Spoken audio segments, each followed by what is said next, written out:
자, 오늘의 주제 미국 이란 긴장 완화, 한국 증시 다시 정주행하나, 중동발 전쟁 위험이 아주 의미 있게 하락을 한 것 같고요.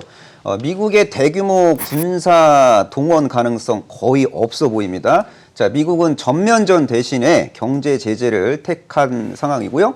중동 긴장이 완화되고 있다. 그래서 지수가 좀 구조적으로 상승하는 게 아니냐라고 이제 예상하는 분들이 있는데, 일단 감은숙 파트너의 어떤 시장 전망이 매우 궁금합니다. 네.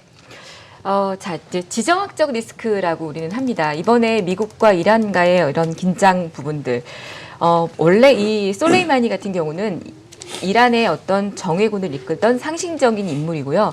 사실 이게 갑자기 이렇게 불거진 일이 아니라 기억하시겠지만 2007년도 9.11 사태부터 이 솔레이마니를 암살하라는 그런 어떤 작전명은 있었다라고 합니다. 그런데 사실 이게 이렇게 큰 옵션은 아니었었고요. 트럼프도 이 28일까지는 이 솔레이마니를 제거하는 작전을 거부했었다라는 얘기들이 뉴스평으로 나오고 있는데요. 일단 31일 날 친이란 성향의 시위대, 또 이라크 바그다드의 어떤 미국 대사관을 공격하면서부터 시작이 된 부분입니다. 이제 그러면서 갑자기 이제 트럼프 쪽에서 쳐야 한다, 이제 이러면서 언급을 한 건데, 사실 이 부분에 있어서는 여러분들도 이제 뉴스를 보셨겠지만 대국민 담화에서도 그렇고 미국 이란의 어떤 미사일 공격의 군사 보복 대신에 경제적인 어떤 제재를 선택하겠다라고 언급을 했고요. 또 이란 측에서 발사한 부분에 있어서 미국의 어떤 피해가 전혀 있지 않았었습니다.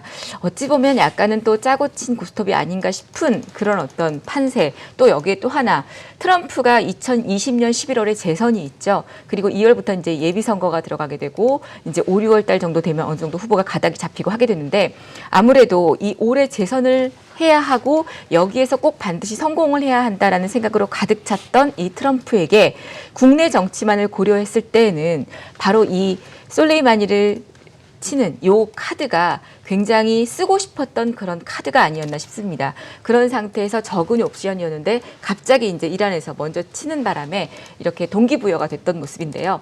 자, 우리 시청자님들이 한 가지 기억하셔야 될 거는, 시장이 참 신기하죠.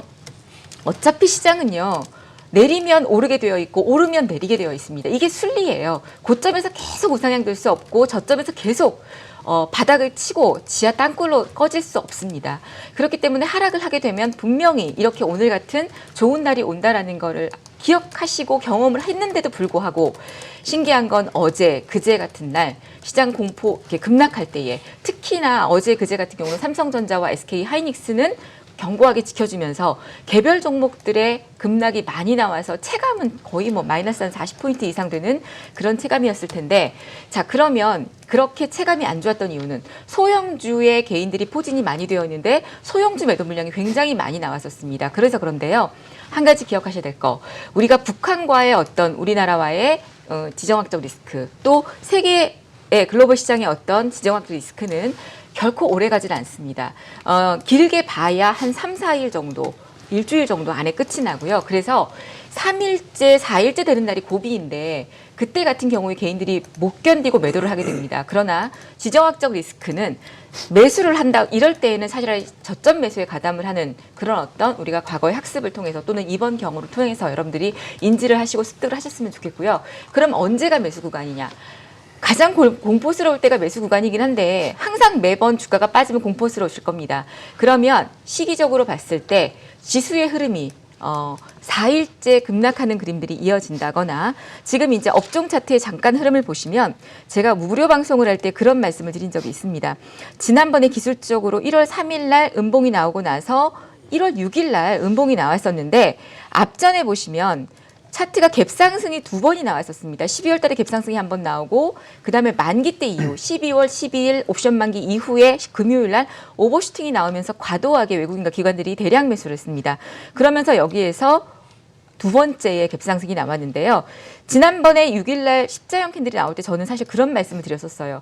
여기서 한 번만 더 빠져서 갭 구간을 2140선을 메꾸어 준다라면 여기가 저점이다. 그런데 어설프게 반등이 나온다면 분명히 한 번 더 충격이 있을 거란 말씀을 드렸는데요. 그래서 1월 7일 날 반등이 나왔지만 어설픈 반등이었었고 어제 같은 경우에 정확하게 저 갭을 메꿔주는 음봉이 나왔었습니다. 그래서 여러분들께 드리고 싶은 얘기는 물론 뭐 이제부터 랠리가 시작됐다라고 판단하기는 아직은 이릅니다. 지금 음력 명절 전까지는 조금 보수적인 관점과 그다음에 또 이 트럼프와 시진핑의 미중 무역 분쟁에 대한 서명, 1차 서명 이런 내용들을 보시면서 하시되 그렇다고 해서 매수를 안 하고 가만히 있을 필요는 없다고 생각이 들어요. 그래서 조금 있다가 이제 주도 업종이나 종목들 말씀을 드리겠지만 그런 종목들 오늘 같은 경우도 반도체가 일제히 올랐는데 못 오르는 섹터가 분명히 있습니다.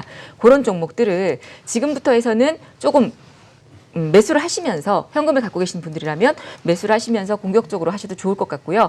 보유하신 분들이라면 아마 아직까지 뭐 수익 구간까지 안 올라왔을 수도 있습니다만 그냥 편안하게 들고 가시라는 그런 전략을 좀 드리도록 하겠습니다. 네, 잘 들었습니다. 이란이 이제 호르무즈 해협을 봉쇄할 가능성은 거의 없어 보여요. 현재까지 뉴스팩트를 고려해 봤을 때. 그리고 미국 이란의 전면전 가능성 거의 없다 이렇게 좀 해석하셔도 될 것 같고 하지만 국지적 갈등은 간헐적으로 발생될 가능성이 있지만 중동 리스크 관련 증시의 면역력이 지금 생성이 되고 있는 단계이기 때문에 미국과 이란 간 국지적 갈등이 간헐적으로 발생된다 손 치더라도 증시에 끼치는 영향은 상당히 제한적일 가능성이 높아 보입니다. 자, 이러한 환경 속에서 투자 심리가 회복되고 이제 시차를 두고 이제 안도 랠리가 의미 있게 발생될 수 있다라는 의견들이 있는데 이런 의견에 대해서 최종호 파트너는 어떻게 생각하고 계시고 저 시장 전망 어떻게 하고 계신지 말씀해 주시면 좋을 것 같습니다. 어제 증시가 급락했을 때 제가 딱 한 가지만 보시라고 말씀드렸습니다. 지금 이란발 리스크는 유가만 보시면 된다라고 말씀드렸었고 유가의 부분이 급등이 이루어졌을 경우에 한 1분기 정도는 안전자산에 대한 뭐 선호 현상이 있겠지만 유가가 제자리에 돌아온다면 금융시장은 중동시장과 관계없이 일정하게 움직인다라고 설명을 드렸거든요. 그래서 어제 같은 경우에는 저희 같은 경우에도 오히려 주가의 조정이 나왔을 때, 급락이 나왔을 때 저가 매수 기회를 삼았었는데 우리가 이렇게 생각을 좀 해보자고요. 2020년도에 가장 업종 중에서 실적이 좋은 업종이 뭐가 있을까요? 바로 반도체 섹터의 가능성이 굉장히 높겠죠. 한국 시장에서는 삼성전자와 하이닉스가 무너진 상태에서 주가가 반드시 올라가지 못했습니다. 자, 반대로 얘기한다면은 삼성전자와 하이닉스가 상승한다면은 당연히 한국 증시도 같이 움직일 수밖에 없겠죠. 그래서 삼성전자와 하이닉스가 움직인 상태에서 올해 실적이 좋아지냐 나빠지냐를 보신다라면은 미국의 마이크론의 흐름을 보시면 우리가 알 수가 있습니다. 그래서 올해는 삼성전자, 하이닉스를 중심으로 반도체 업종들이 강하게 움직인다라면은 이런 관련된 업종들을 매수하신다라면은 좋은 수익이 나올 수가 있겠고 잘만 하면 올해 집 한 채 정도 얻을 수 있는 그런 수익이 나올 수가 있으니까 다른 업종들도 좋지만 이왕이면은 가장 센 전기전자 중에서 반도체 섹터와 관련된 업종들을 계속해서 매수하시는 전략을 말씀드려 보겠습니다. 네, 잘 들었습니다. 자, 중국 류어 부총리가 이끄는 그 대표단이 1단계 무역 협상을 이제 정식적으로 서명하기 위해서 1월 13일 날 미국을 갈 예정인데 그 1월 15일 날 큰 이변이 없는 한 1단계 미중 무역 협상이 정식 서명 처리가 될 가능성이 높아 보인단 말이죠. 그래서 이제 시장의 시선은 이제 그 중동 리스크에서 이제 1단계 무역 협상 공식 서명 그리고 2월 공식 발효 그리고 발효 이후에 긍정적인 어떤 경제 지표 발표 이쪽에 시선이 옮겨갈 것 같은데 김영철 파트너는 지금 현재 시점에서 시장을 어떻게 보고 계시고 시장이 어디까지 상승할지 어떻게 전망하고 계신지 설명해 주시면 좋을 것 같습니다. 일단은 뭐 결론부터 말씀을 드리면 시장은 상당히 좀 긍정적으로 보고 있다라고 이제 좀 말씀을 드릴 수가 있겠는데요. 한 세 가지 정도로 좀 요약을 키워드로 해보면은 첫 번째로는 이 지정학적 리스크는 언제나 매수의 기회였다라는 게 과거의 경험을 통해서 이제 뭐 나온 그런 이제 통계치이고 그 다음에 실질적으로 주식시장에서도 그렇게 반영을 합니다. 예전에 미국에서 그러니까 북한에서 미사일 쏘면은 시장이 어느 정도 출렁였지만 요즘엔 아예 그런 부분들도 없고 사실 이란 같은 경우에도 저는 뭐 손바뀜의 핑계였다 정도로 보고 있는 그런 상황이고요. 그다음에 두 번째로는 정부 정책에 맞서지 마라. 뭐 증시의 가장 오래된 키워드 중에 하나인데 반대로 얘기하면 정부에서 적극적으로 미는 쪽 산업 섹터나 신성장 섹터는 그 해의 주가 상승률이 상당히 좀 좋다. 근데 이번 신년사에서 코멘트했었던 게 소부장과 그다음에 D&A였습니다. 소부장 같은 경우에는 소재, 그다음에 부품, 장비, 결국에는 반도체로 귀결이 되는 부분들이고요. D&A 같은 경우에도 뭐 데이터, 네트워크, AI, 결국에는 반도체가 필요한 그런 부분들이다. 그래서 뭐 반도체 업황 자체가 좋은 것도 있지만 정부에서 뭐 지금 소부장 섹터를 크게 키우려고 하고 있고, 그리고 실질적으로 자금이 투입된다라는 겁니다. 그러니까 펀드가 형성이 돼서 거기에 자금이 들어가면 이 똘똘한 기업들에 당연히 뭐 펀드 자금이 들어가면서 그 수급을 불러오는 그러한 이제 현상들이 올 한 해 내내 나타날 가능성이 좀 높아서 그거를 하나 또 기억을 하시면 좋을 것 같고요. 마지막 세 번째는 저는 손바뀜이다라고 이제 좀 판단을 하고 있습니다. 이번 하락, 그러니까 어제 하락 이후에 오늘 상승률이 어제 하락을 뒤덮고도 상당히 강했습니다. 그거는 시장에서 매수를 하고 싶은 대기 매수세들은 상당히 좀 많았는데 언제 살까 고민했었던 그런 자금들이 오늘 뭐 과감하게 시장에 베팅이 들어갔다라고 이제 좀 볼 수가 있겠고요. 거래소는 사실 삼성전자랑 SK 하이닉스의 영향이 워낙 크기 때문에 저는 개인적으로 올해 코스닥이 상당히 좀 좋을 것으로 보는데요. 일단 코스닥 차트 잠깐만 보면서 설명을 드리면 어제 이제 하락이 크게 나타났었고 흔히 지금 여기서 보고 있는 이 패턴이 누구나 알고 있는 패턴입니다. 역헤드앤 숄더 패턴이죠. 역헤드앤 숄더 패턴 완벽히 만들어 놓고 여기를 그냥 바로 뚫느냐 아니면은 한 번 더 눌림을 주느냐였는데 이번에 이제 이란 관련된 이슈로 한 차례 정도 이 눌림이 나왔고 여기를 이제 돌파가 된다라고 하면은 흔히 말해서 이제 직전 고점이겠죠. 한 675선, 뭐 680선 정도가 이제 될 텐데 요 자리가 돌파되면은 저는 코스닥 랠리 상당히 강하게 나올 수 있다라고 이제 좀 보고 있고요. 그 선봉장에는 앞서 말씀드린 것처럼 정부에서 돈을 쏟아붓는 섹터, 소부장 그리고 D&A 결국에는 반도체로 귀결이 되는 그러한 이제 섹터들이 상당히 좀 강하게 움직임이 나올 것이다. 그래서 계좌에 반도체 관련된 종목은 꼭 한 종목은 좀 필요하지 않을까 이렇게 좀 보고 있습니다. 네, 잘 들었습니다. 1월 중순에 1단계 미중 무역협상 공식 서명 처리되고 2월에 이제 공식적으로 이제 발효가 된다. 이렇게 좀 일단 시장은 믿고 있고요. 지금 현재 만약에 이제 그 본격적으로 이 협상이 발효가 된다면은 미국은 일단 대중관세 부과를 이제 예고된 거를 이제 철회하거나 이제 관세율을 좀 인하하는 그런 어떤 노력을 할 것 같고 중국은 미국산 농산물을 적극적으로 구매할 것 같고요. 그리고 지식재산권 열심히 보호해 줄 것 같고 금융시장 개방 노력을 할 것 같습니다. 전반적으로 긍정적인 스토리가 이제 앞으로 쭉 펼쳐질 것 같다는 느낌적인 느낌이 드는데 이러한 시점에서 감스 파트너는 시장을 이기기 위해서 어떤 업종에 집중을 해야 된다고 생각하세요? 네. 근데 시장을 이길 수는 없어요. 그죠? 저희는 이기려고 노력을 해야죠.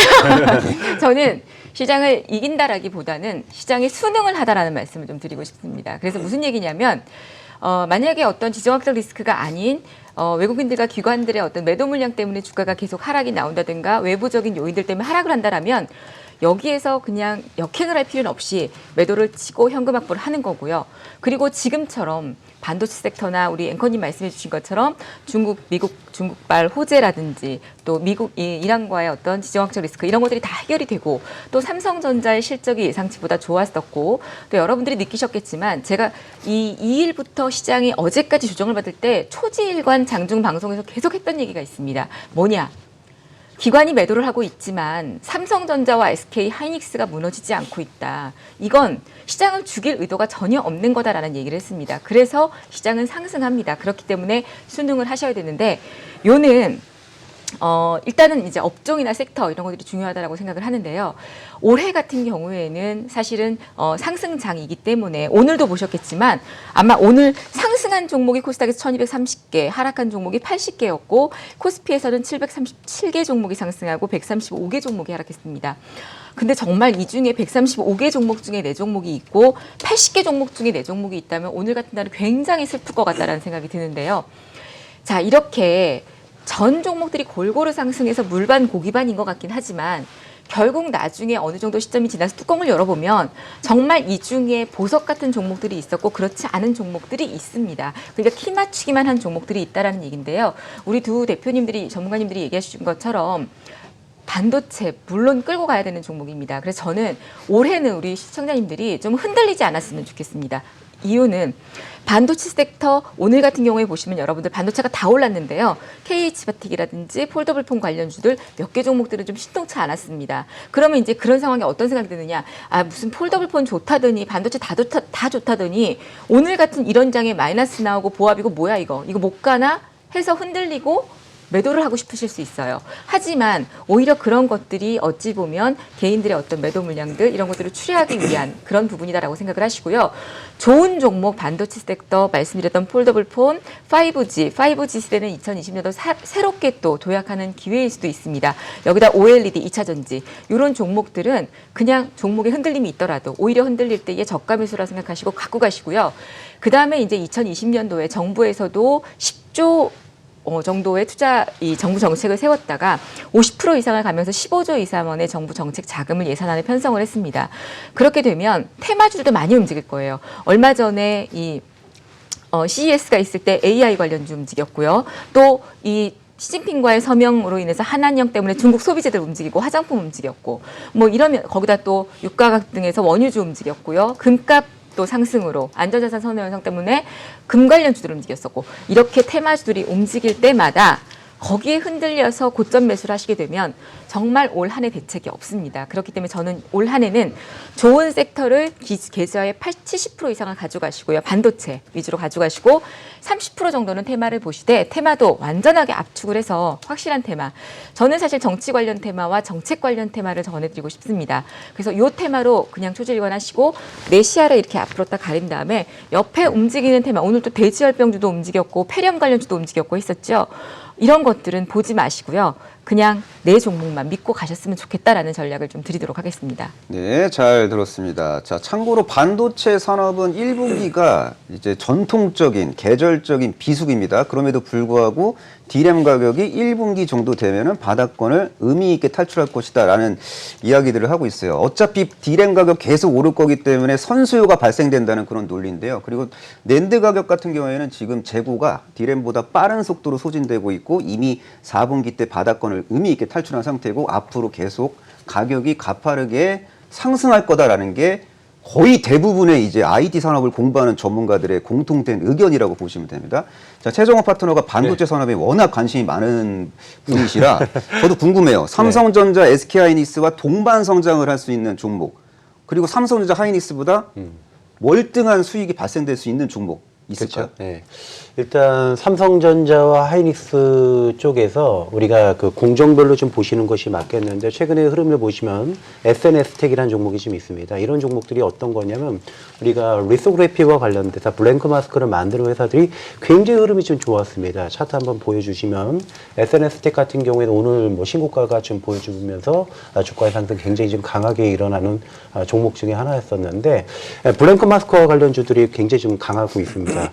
예를 들어서 뭐 FST 같은 종목들도 주가 흐름이 굉장히 좀 좋았었고요. 그래서 이런 블랭크 마스크 관련주들도 뭐 상승세가 나타났고 그래서 공정별로 주가의 흐름이 굉장히 좀 강하게 움직이고 있는데 또 한 가지의 흐름이 뭐냐면 요즘에 비메모리 쪽에서도 강한 흐름을 좀 보여주고 있는데 특히 패키징과 관련주들도 굉장히 좀 강세의 흐름을 좀 보여주고 있습니다. 이 얘기는 뭘까요? 바로 이제는 메모리 반도체도 주가가 오르고 그리고 비메모리 쪽 특히 패키징 쪽에서도 주가가 오른다는 얘기는 과거에는 D램 반도체와 관련돼서만 시장에서 수혜를 받았다라면은 이제는 D램 반도체 외에도 뭐 비메모리 쪽에서도 수혜를 받을 가능성이 높은 종목들 그리고 자율주행 자동차와 관련된 종목들 IoT와 관련된 이런 반도체 섹터별 소부장 종목들이 주가 흐름이 굉장히 좋기 때문에 반도체 한 종목을 우리가 나눠서 얘기하는 것이 아니라 섹터별로 나눠서 보시는 전략이 맞겠고 뭐 낸드 플래시도 역시 마찬가지입니다. 요즘에 시장에서 눈이 뜨고 있는 것이 3D V낸드와 관련된 업종들과 종목들을 보신다라면 그 안에서 뭐 대박 종목이 나오니까 이런 종목들을 조금 반도체로 보시지 마시고 분류별로 좀 잘라서 보시는 전략이 맞겠고 이런 것들이 공부가 좀 이루어진다면 조금 더 자신 있게 이런 종목들을 매수하실 수 있다라고 저는 판단하고 있습니다. 네, 잘 들었습니다. 자, 올해 핵심 이벤트를 좀 정리를 해드리자면은 1월 달에는 일단 제일 중요한 이벤트가 미중 무역협상 1단계 무역협상 정식 서명이 이루어진다는 거, 그리고 JP모건 헬스케어 컨퍼런스가 있다는 점, 그리고 국제회사 기구에서 환경 규제를 시작했다는 점. 2월 달 이벤트는 갤럭시 S 신규 모델이 공개되고, 그리고 조개 껍데기 타입의 폴더블 폰이 또 같이 공개가 되고, 또 2월 하순에는 또 스페인 바르셀로나에서 모바일 월드 콩그레스라는 최대 규모의 모바일 전시회가 개최된다는 점, 그리고 1분기 중으로 디램 가격 상승하고, 그리고 삼성 디스플레이 OLED 시설 투자, 그리고 삼성전자의 낸드 시설 투자 관련된 발주 시장이 올해 상반기 중으로 의미 있게 개화된다는 거, 그리고 3월에 중국 양해 있고, 또 시진핑 주석이 상반기 중으로 방한한다는 어떤 등등의 이벤트가 있는데, 이런 이벤트 플로우 속에서 우리 김영철 파트너는 어떤 종목에 좀 우리가 좀 집중을 해야 시장을 이길 수 있다고 생각하세요? 일단은 뭐 반도체 하나 좀 보면 좋을 것 같고요. 그 다음에 앞서 이제 뭐 일정 말씀해 주셨을 때 그 조개 껍데기 타입의 클램쉘의 폴더볼이 2월 달에 그 MWC랑 그 다음에 이제 삼성전자 신규 스마트폰 관련된 부분들 그때 이제 좀 이슈가 크게 될 것으로 보고 있습니다. 그래서 1월 달은 일단은 반도체 쪽에 집중을 하자라는 전략이고요. 2월 달 같은 경우에 들어가면서 폴더볼 쪽으로 집중을 하자. 지금 뭐 세경 하이테크나 KH바텍이 좀 쉬고 있는 이유가 지금은 시장에서 반도체 쪽으로 수급이 좀 쏠려 있고 시장이 너도나도 반도체를 보고 있고 삼성전자가 뭐 신고가를 기록을 했으니 말을 다 한 거죠. 그렇기 때문에 2월 달을 좀 먼저 기다리시는 분들 같은 경우에는 폴더블 관련된 우리가 이미 알고 있는 구간이 명관이다 하는 뭐 KH바텍, 세경 하이테크 이러한 종목들이 폴더블 쪽에 2월 달에 분명히 강할 것이라고 생각을 하고 있고요. 1월 달은 그러면 반도체인데 반도체에서 무엇을 사야 될 것이냐? 우리 흔히 그렇게 얘기를 합니다. 그러니까 역사를 잊은 민족에게 미래는 없다. 뭐 주식시장에서도 과거에 그 섹터가 강했을 때, 특히나 삼성전자가 강했을 때 결국엔 어떤 종목이 강했느냐 이걸 봐야 되는데요. 삼성전자 강했었던 게 2016년 그리고 2017년도입니다. 뭐 지금 분할한 가격으로 보면은 2만 원에서 한 5만 5천 원 정도까지 한 2배 이상 상승을 했었던 요 구간인데요. 이때 과연 그러면 반도체 관련 종목에서 어떤 종목이 가장 강했느냐? 테스였습니다. 그때 테스가 한 4배 정도 상승을 했죠. 10,000원에서 40,000원. 그러니까 삼성전자보다 레버리지가 훨씬 더 큰 보통 우리나라 IT 그 장비들은 디스플레이랑 반도체를 같이 하는데 테스는 재밌는 게 반도체 쪽에 흔히 말하는 몰빵을 좀 되어 있는 사업 구조가 한 80% 정도가 반도체 쪽에서 이익이 나오고 있기 때문에 반도체가 좋으면 이렇게 이익을 벌어내는데 업황이 안 좋으면 그만큼 주가를 토해냅니다. 그렇기 때문에 저는 삼성전자가 좋다라고 하면은 테스가 좋을 수밖에 없고 이 2017년도의 흐름이 삼성전자에서 다시 나타난다라고 하면은 지금 테스도 그 흐름을 나올 수밖에 없다. 그렇기 때문에 저는 반도체 쪽에서는 테스가 이제 뭐 탑픽이다라고 이제 좀 보고 있고요. 테스 플러스 유진테크 그리고 지금 그때와는 다르게 삼성전자에서도 비메모리를 하고 있기 때문에 비메모리 쪽에서는 뭐 네페스를 좀 보는 게 좋지 않을까. 그래서 테스, 유진테크 그리고 뭐 네페스까지 뭐 반도체 쪽에서 보시면 좋을 것 같고 2월달 그 폴더블 관련된 이슈를 좀 선점하실 투자자분들 같은 경우에는 세경 하이테크, KH바텍 이렇게 압축해서 대응을 하시면 되지 않을까. 말씀을 드려보도록 하겠습니다. 네, 잘 들었습니다. 올해 4월 15일은 21대 국회의원 선거입니다. 총선을 앞두고 정부의 부양 정책이 집중될 가능성이 높기 때문에요. 소비 심리는 좀 다소 지금보다는 좀 의미 있게 개선될 가능성이 높고 또 2분기부터는 또 반도체를 중심으로 해서 긍정적인 수출 데이터가 이제 공개될 가능성이 높아 보이고요. 또 2분기 핵심 이벤트로 미국 암학회와 미국 임상종양학회가 있기 때문에 차세대 항암제를 개발하고 있고 학회에 참여해서 파이프라인 가치를 뽐낼 수 있는 그런 기업들도 좋은 성과를 낼 가능성이 높아 보입니다. 그리고 7월 달에는 도쿄올림픽이 있기 때문에 항공 그리고 여행 그리고 일본 상호 면세점 관련된 기업군들의 어떤 역할론이 대두가 될 수 있고 또 11월에는 미국 대선이 있습니다. 자, 참고로 월간은 트럼프가 당선되는 걸 더 선호하고요. 만약에 반기업 정서를 갖고 있는 민주당 인사가 약진을 하게 될 경우에는 시장 변동성이 확대될 수도 있음을 염두에 두고 대응하시면 좋을 것 같습니다.